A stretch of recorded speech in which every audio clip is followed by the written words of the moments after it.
Hey guys, it's Brittany, and today's video is a scary urban legend. Now this one gives me kind of Carmen Winstead vibes in a way, and you guys will kind of see why.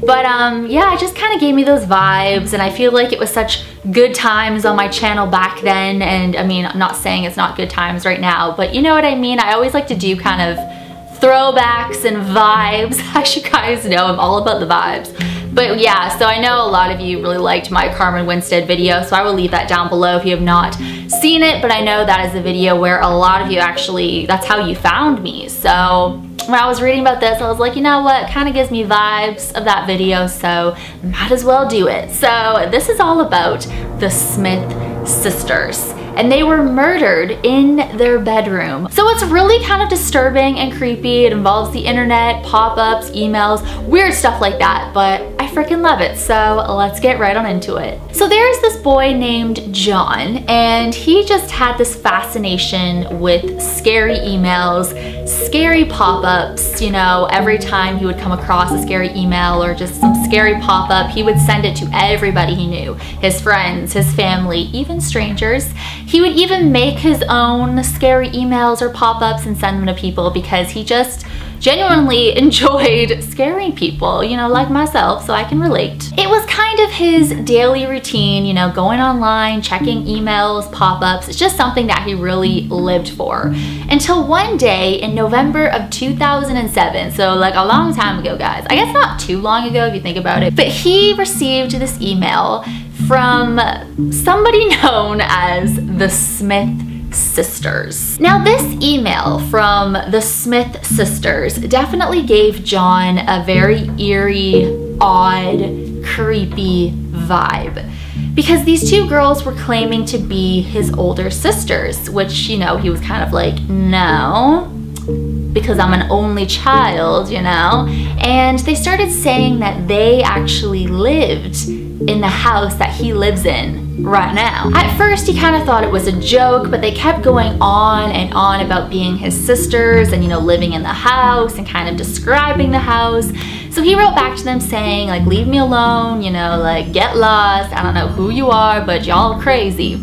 Y'all crazy. So just leave me alone. He really thought that was the last time he was gonna hear from these Smith sisters. You know, he thought he was all tough being like, get lost, like, you know what I mean, y'all crazy and stuff.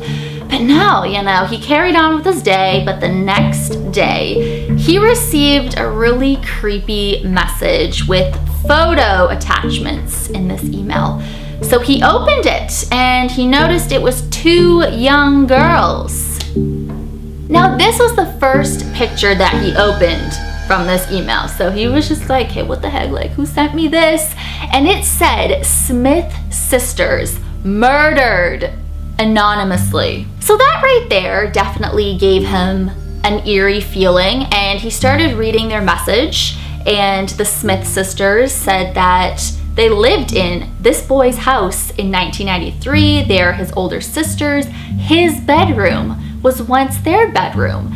And they were going on about how, you know, they had such an amazing childhood, going on about their family and just all the happy times that they had in that house. He noticed that there was another attachment, so he was like, okay, what the heck is going on? So he opened it, and it appeared to be an old newspaper article. And this is what he says. I'm just gonna read it on my phone because obviously, like, I can't memorize this thing, or maybe I could, just I didn't.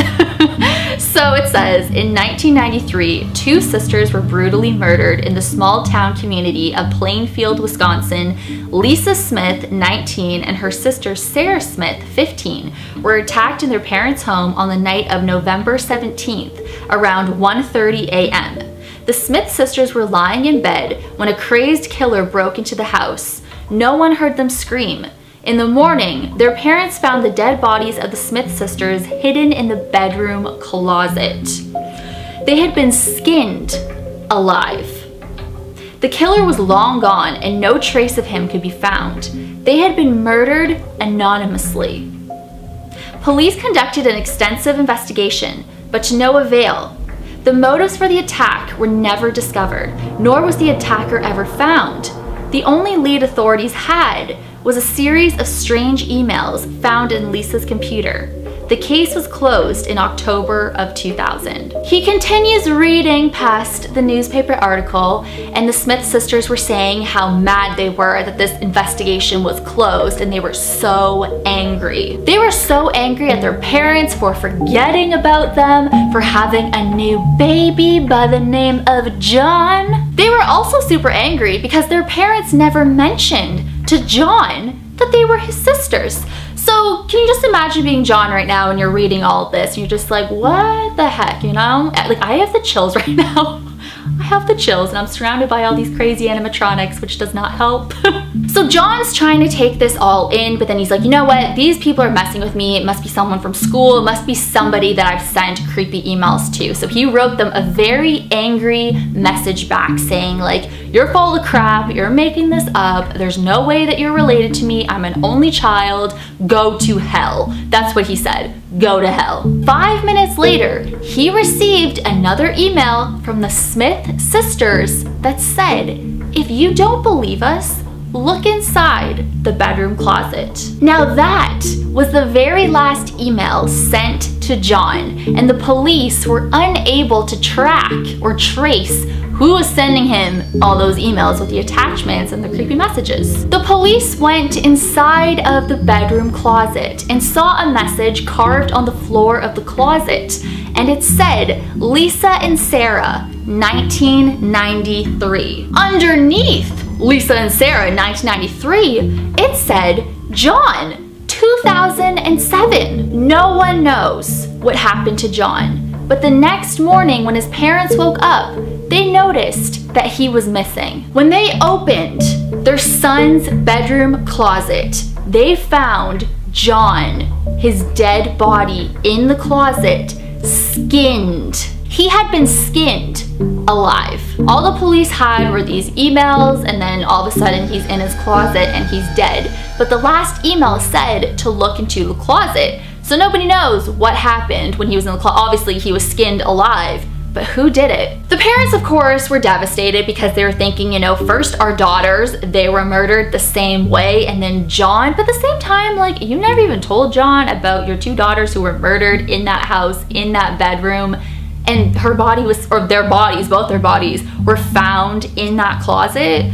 I mean, I just think that's so, I mean, I don't know. So all three of their children were murdered the same way, in the same room, in the same closet, and all that they really have surrounding what, you know, could give them clues to what could have happened were these scary emails. And all these urban legends and stuff, have you noticed when there's parents involved, they're always super weird, but then again, you know, it's almost like they're the secret killers or something. I mean, I don't know, that's a weird conspiracy. I don't know where I'm going with this, but you know, it's like 1 in the morning as I'm filming this. I'm tired.